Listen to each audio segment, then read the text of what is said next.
What's up guys, I just want to make this quick video. I saw this video by Censored Gaming. I'll leave a link on the description.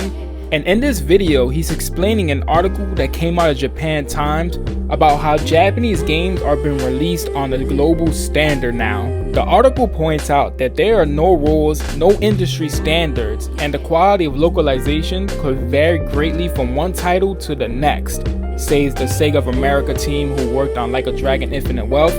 With the majority of sales for big games now outside of Japan, everything from slang words, character costumes must be considered carefully for a global audience. Now that things are very sensitive in today's society, especially in the media, you kind of have to limit your creativity in the art department, especially for female characters. And I bring this up because in this article it also states that one key example is how Japanese developers dress their heroines. This article also points out, again in the art direction, how careful you need to dress up your characters.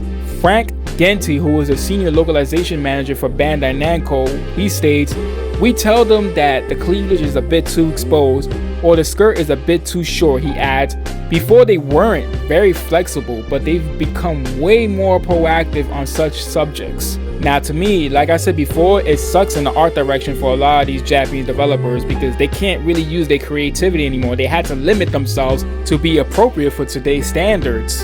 And the reason for this is, like this article said, a lot of these Japanese games are selling really well outside of Japan.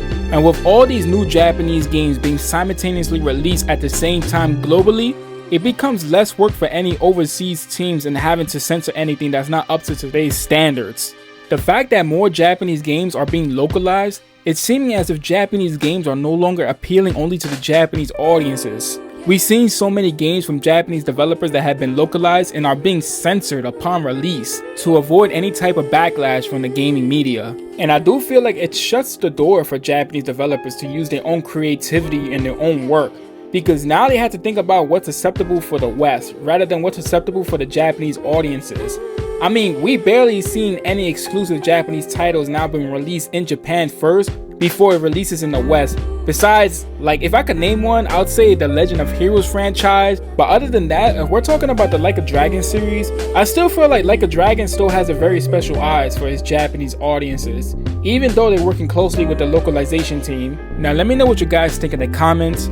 How do you feel about Japanese devs now having to alter their creativity to cater to today's standard? As always, thank you for watching this video.